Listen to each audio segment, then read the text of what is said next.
boa noite a todos. Com grande alegria nós nos encontramos primeiramente neste ano. Aproveitamos para desejar um ano de 2025 com muita paz, suavidades, doçuras e bênçãos. Também aproveitamos para cumprimentar os nossos irmãos que nos acompanham pelas redes da Cefam. Como fazemos de imediato, vamos à nossa prece. Querido Deus, nosso Pai, Jesus, nosso Divino Mestre, a espiritualidade maior que nos assiste, rogamos as bênçãos, a paz e o entendimento em relação ao tema desta noite. Com o nosso coração aberto para o aprendizado, aqui estamos uma vez mais, com muita fé, com muita confiança e esperanças de dias melhores, sabendo que cada um de nós tem que fazer a sua parte, e a Deus, a Jesus e aos nossos espíritos protetores estarão ao nosso lado infinitamente sempre. Por isso, aqui estamos rogando, agradecendo, louvando, e assim iniciamos a nossa atividade de palestra, que é a explanação do Evangelho, e em seguida teremos as energias através do passe. Todos sejam muito bem-vindos. Nesta noite, em especial, como todas são, quando nos reunimos em nome de Deus e de Jesus para estudarmos um tema, fora da caridade não há salvação. É um tema bastante conhecido de todos nós, mas é um tema muito importante para esse nosso segundo encontro. E não por acaso, o Evangelho segundo o Espiritismo, ele consta 28 capítulos. E esse capítulo, fora da caridade não há salvação, ele é o capítulo 15. Ou seja, ele está no meio. Ele coloca para todos nós lições de equilíbrio para que sejamos nós aqueles convidados de Jesus para que façamos de fato, vivenciamos de fato a caridade. Por isso, meus queridos irmãos, muitos vão ouvir novamente, e eu também estou ouvindo novamente, mas cada vez que nós temos essa oportunidade se torna ímpar. Por quê? Haverá sempre uma novidade que nós ainda não entendemos. Por isso, o convite é extremamente especial. Em O Livro dos Espíritos, tem uma questão assim sublime. Qual o verdadeiro sentido da palavra caridade como a entendia Jesus? É a questão 886. Benevolência para com todos, indulgência para com as imperfeições dos outros, perdão das ofensas. Pronto, aqui nós já ficaríamos de fato refletindo só nesta questão e faltaria tempo. Mas vamos, e ainda mais tem uma explicação dessa mesma questão que diz assim: a caridade, segundo Jesus, não restringe a esmola, abrange todas as relações em que nos achamos encontrados com os nossos semelhantes, sejam eles os superiores, os inferiores, os nossos iguais. E nesse ponto aqui, em todas as relações, vamos parar um minuto e pensar como que estão as nossas relações familiares. Como está a parte da caridade? Eu estou sendo caritativo? Eu estou sendo caridoso? Notemos bem, a caridade, ela é essa abrangência de todas as relações que sejam em qualquer situação, que estejam em qualquer posição social e em qualquer posição humana, falamos assim. E é por isso que quando pensamos benevolência, é desejar o bem, vibrar para o bem. A indulgência é algo extremamente necessário, é compreender as falhas alheias. Quão difícil é para nós compreendermos as falhas alheias. Geralmente, não queremos saber.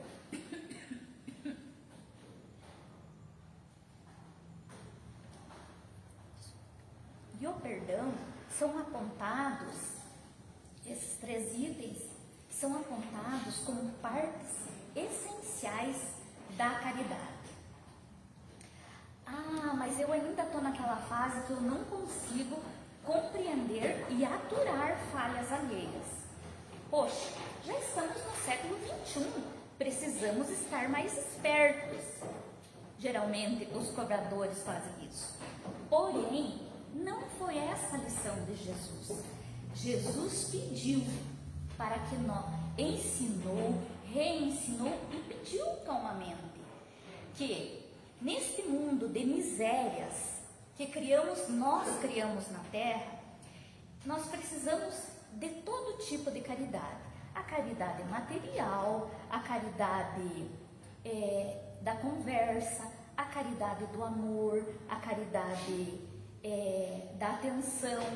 E assim, nós devemos pensar que, em si, a caridade é urgente, hoje, agora, já. Ontem já foi, hoje, precisamos hoje. Então, trata-se de algo urgente.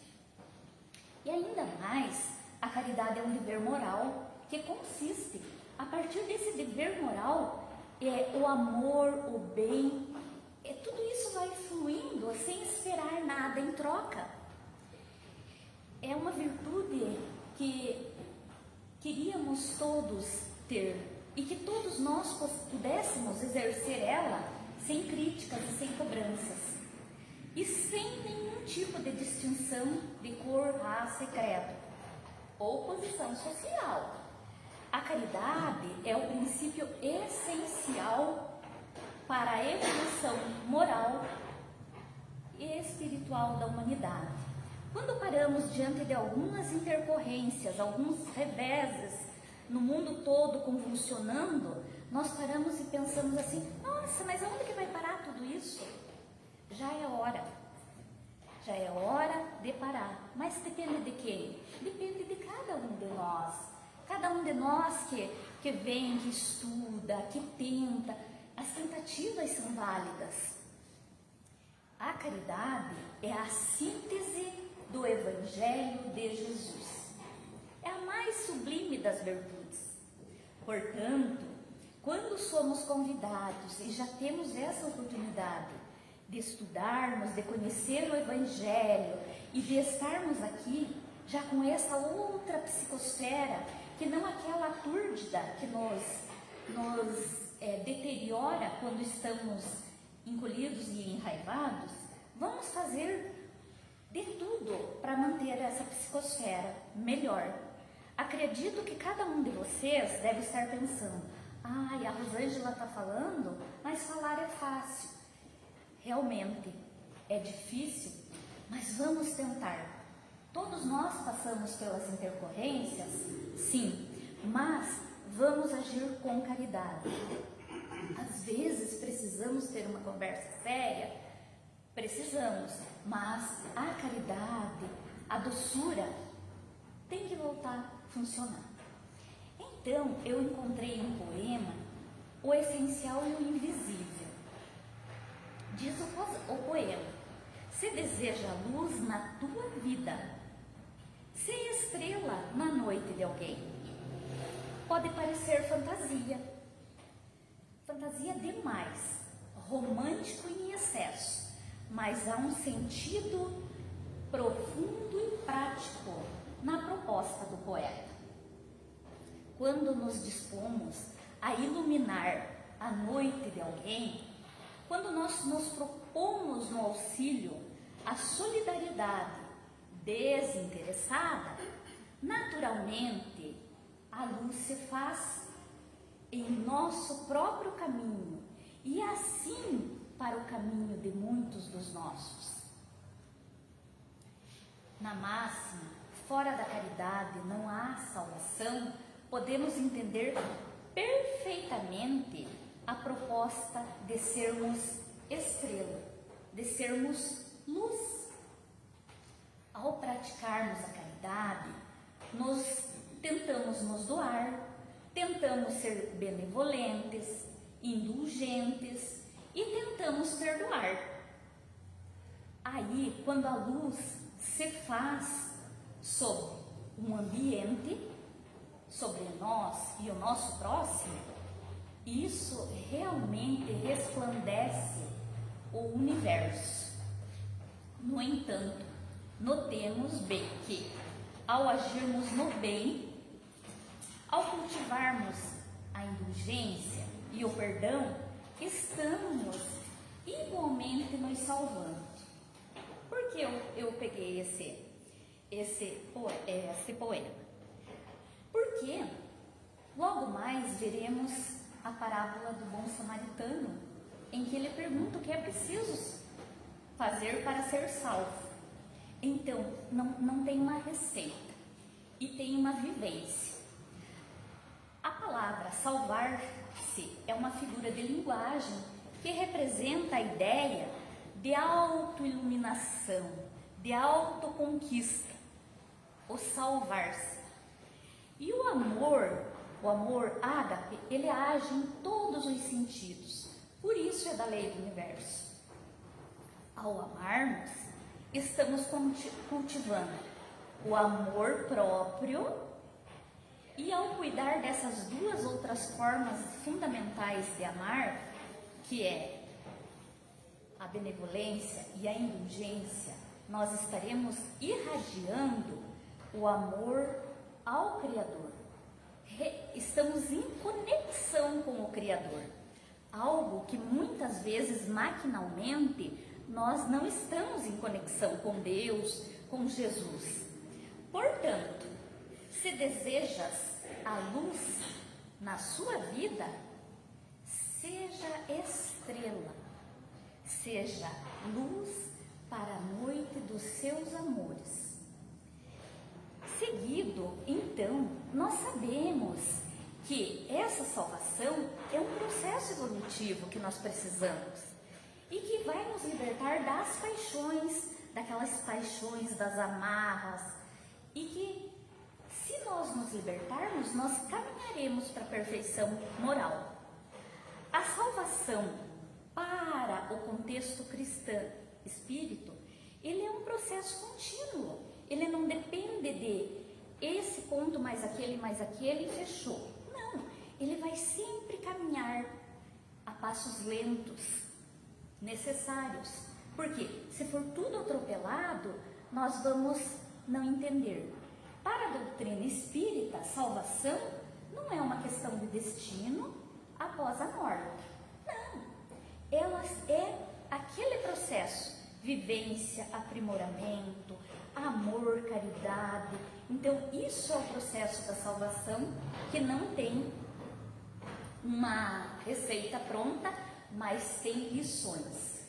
Para tanto, nós vamos entrar em mais um detalhe da nossa conversa, que todos nós conhecemos, a parábola do bom samaritano.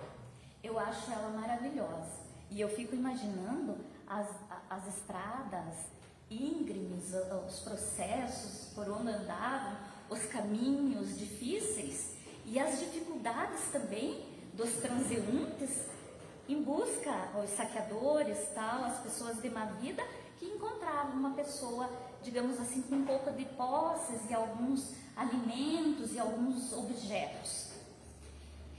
Tudo começa, a parábola do bom samaritano, tudo começa quando um doutor da lei veio provocar Jesus, experimentar Jesus, dizendo: mestre, que farei para herdar a vida eterna? Jesus, na sua doçura e mansuetude, que sempre foi, ele diz: faze o que está escrito na lei. Como tu lê? É aquilo. Aí ele respondeu, o doutor da lei respondeu: amarás ao Senhor teu Deus de todo o teu coração, de toda a tua alma, de toda a tua força, de todo o seu entendimento, e ao próximo a ti mesmo. Ótimo, a resposta perfeitinha. Jesus docilmente replicou-lhe: respondestes muito bem, faze isso e viverás. Está tudo tranquilo, segue adiante. Ele, porém, querendo justificar-se, perguntou a Jesus: quem é meu próximo? Prosseguindo, Jesus lhe disse para a exemplificação. Ele disse: olha, meu filho, o meu querido, não sei qual foi a forma que Jesus dirigiu-se ao doutor. Ou, olha, doutor da lei, um homem descia de Jerusalém a Jericó, nas estradas mais difíceis que vivemos, e por conta de seus poucos objetos, de poucas suas posses, caiu na mão de salteadores, que depois de tomarem tudo, despiram, espancaram e se retiraram, deixando-o meio morto. Todos nós conhecemos. Por coincidência, descia por aquele mesmo caminho tortuoso um sacerdote. Aqueles sacerdotes eram os responsáveis por cuidar de toda parte das cerimônias religiosas, sagradas, e das ornamentações, daquilo que nada poderia ser tocado, o belo, o intocável. E quando o viu caído, passou a passos largos para o outro lado. Jesus prossegue: do mesmo modo também um levita. Os levitas eram israelitas da tribo de Levi, que tinham funções específicas, também interligados com os sacerdotes, como a guarda do templo, a música e assistência aos sacerdotes. Então eles eram pessoas do bem, entre aspas, né? Mesma coisa, viu o irmão caído e foi embora. Um samaritano, porém, de viagem a trabalho, aproximou-se daquele homem, vendo-o, teve compaixão dele. Tendo compaixão, atou-lhe as feridas, passou tecidos, deitando nelas o azeite e o vinho, pondo sobre o seu animal e levando ele para uma hospedaria. Tratou como irmão, né? No dia seguinte, tirou 2 denários, deu ao hospedeiro e disse: trata-o muito bem, quanto gastastes, na volta te pagarei. Aí nós já podemos pensar na confiança da pessoa da hospedaria e nessa boa ação, nessa boa intenção, né? Qual desses 3, perguntou Jesus, te parece ter sido o próximo daquele que caiu nas mãos dos salteadores? Respondeu o doutor da lei: aquele que usou da misericórdia para com ele, e disse: vai e faze o mesmo. Então, isso é um projeto de caridade que todos nós poderíamos fazer, porque a nossa cidade está repleta de pessoas precisando tem pessoas doentes e não fazemos. É a pura realidade, mas é o projeto que Jesus nos deixa aqui. Só relembrando, os samaritanos, eles eram considerados heréticos aos olhos dos judeus. Mas vejam só, se os judeus eram de Israel, eles também eram e não se consideravam judeus. Então ali Jesus já queria que eles se unissem por conta desse preconceito étnico. Eles eram desprezados, perseguidos, afastados. E como eles viviam na Samaria, que é a atual Cisjordânia, eles tinham aquele medo e ficavam de lado. E muito pouco eles se manifestavam. No entanto, eles viviam, passavam bem, trabalhavam, acreditavam no mesmo Deus que os judeus, o Deus único, mas não aceitavam as mesmas escrituras. Então eles tinham algumas intercorrências assim que ainda não dava certo. Mas a mensagem do bom samaritano é uma mensagem de bondade que deve ser muito leve. Ela deve ser cega de preconceitos religiosos, étnicos, o amor universal. Por isso lá o poema diz que nós precisamos ser luz para a luz se tornar reflexo no universo. E toda a moral de Jesus, ela resume na caridade. E quanto nós ainda estamos distante por expressar nosso orgulho, a nossa vaidade. O interessante ainda, nessa passagem, nessa parábola, foi a proposta do doutor da lei. Por quê? Ele queria saber como ter a vida eterna. Mas, se ele era um estudioso das leis, ele já poderia estar sabendo. Mas, Jesus, como foi todo amor e continua todo amor, ele não cansou de explicar. E ele explicou e exemplificou.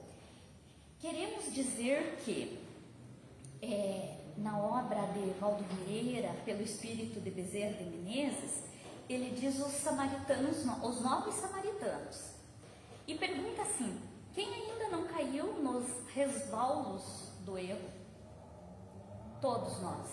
Quem ainda não se viu forçado a se reerguer, ou erguer-se, ou começar depois de muitas quedas? Todas as fibras do coração estende-se à indulgência, servindo aos companheiros que muitas vezes nos veem de maus olhos, com a provocação e a vergasta. Eis que eles surgem por toda parte, mas, como os novos samaritanos, nós devemos pensar nos doentes reclusos, no manicômio, aquela falta de luz que eles vivenciam. Nós devemos construir o bem sem alarde, no sublime anonimato do amor, que hoje seja o primeiro passo para essa nossa fora da caridade não há salvação, e que estejamos convictos desse trabalho passo a passo, que desfrutamos no dia a dia, e que a eternidade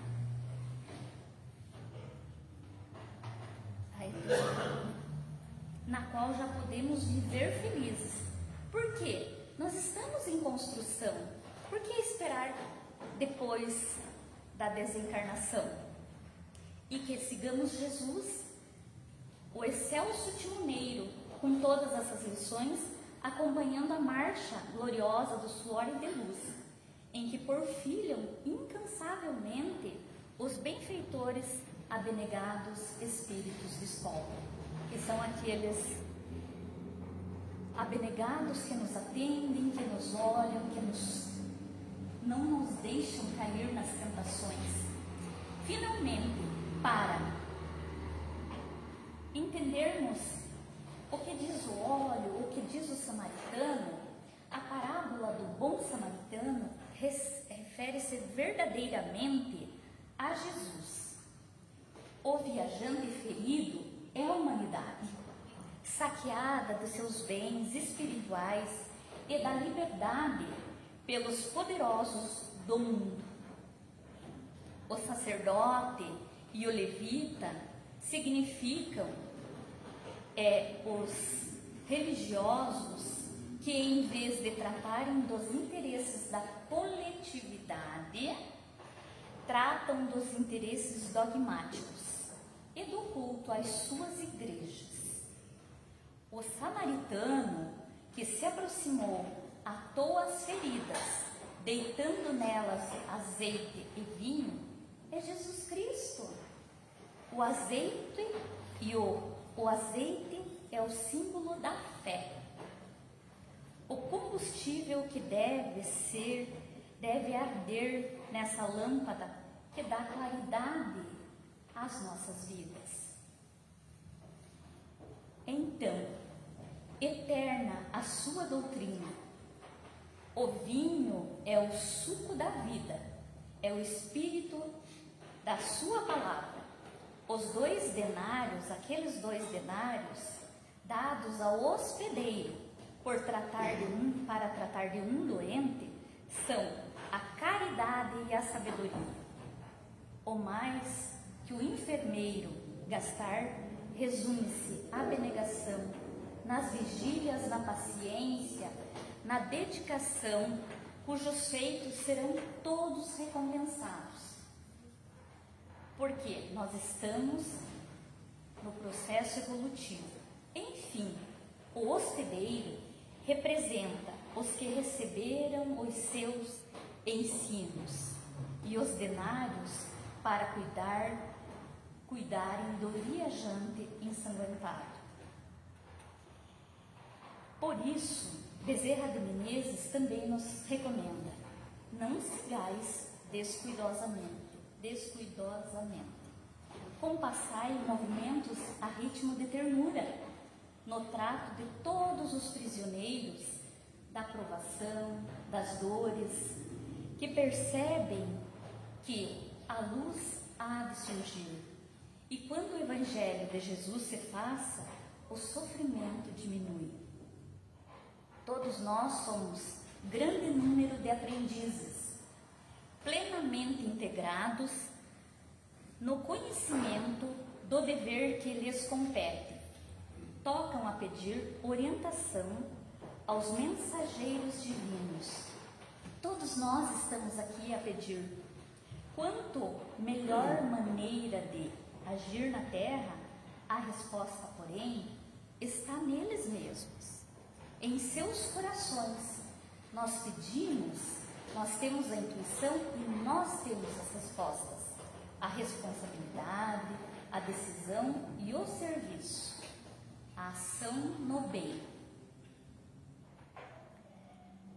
Já foste banhado pela caridade da fé viva, se foste beneficiado pelos princípios da salvação, no processo do projeto da evolução, é hoje, amanhã e sempre o que aprendestes, tudo foi com o nosso Mestre Divino. Fazei isso e viverás, porque nós estamos vivendo e fazendo todas as recomendações do nosso Divino Mestre Jesus, nós viveremos e viveremos em plenitude, teremos a vida eterna. Porque a vida eterna é uma figura de linguagem, porque nós estamos aqui nesse processo encarnatório, daqui a pouco nós passamos, depois voltamos, e é assim, e a cada idas e vindas nós estamos aprendendo e aprendendo. Queridos irmãos, como sempre, o tempo passou muito rápido, mas espero que a mensagem que nos foi proposto, de acordo com o departamento doutrinário, e que está assim muito pertinente para nós e que vamos durante o ano todo conversar, estudarmos, que seja profundo, que seja bom, que tenha despertado a centelha de luz para cada um de nós. E assim vamos passar a nossa prece.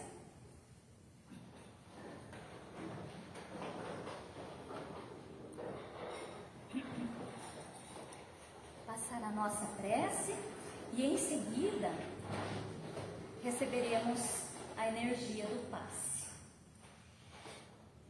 Querido Deus, nosso Pai, Jesus, nosso divino mestre, nosso irmão mais velho, amigo de todas as horas, aqui estamos para agradecer as lições a nós proposta. Que ela seja a nossa companheira no limiar de todo esse nosso ano que está iniciando. Rogamos as bênçãos para todos os nossos irmãos que não puderam estar conosco nesta noite, pelos companheiros do grupo.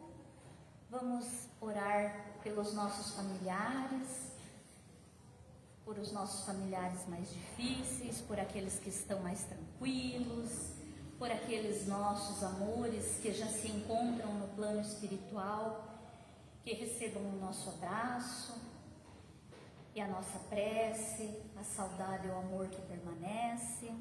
Vamos pedir também pelos nossos irmãos que se encontram nos hospitais, nos asilos, nos orfanatos, nos presídios, onde haja dor, onde haja sofrimento. Seja presente, seja luz para todos os que estão em nossos corações. E assim dizemos: Pai nosso que estás nos céus, através da vivência do Evangelho de Jesus. Perdoa, Pai, nossas dívidas, nossos erros, à medida que vamos aprendendo a perdoar as nossas ofensas. Senhor, não nos deixes que caiamos nas tentações de praticar o mal. Que assim seja. Graças a Deus e graças a Jesus. Boa noite a todos. Também boa noite aos nossos irmãos que nos acompanharam. Muita paz e uma excelente quarta-feira.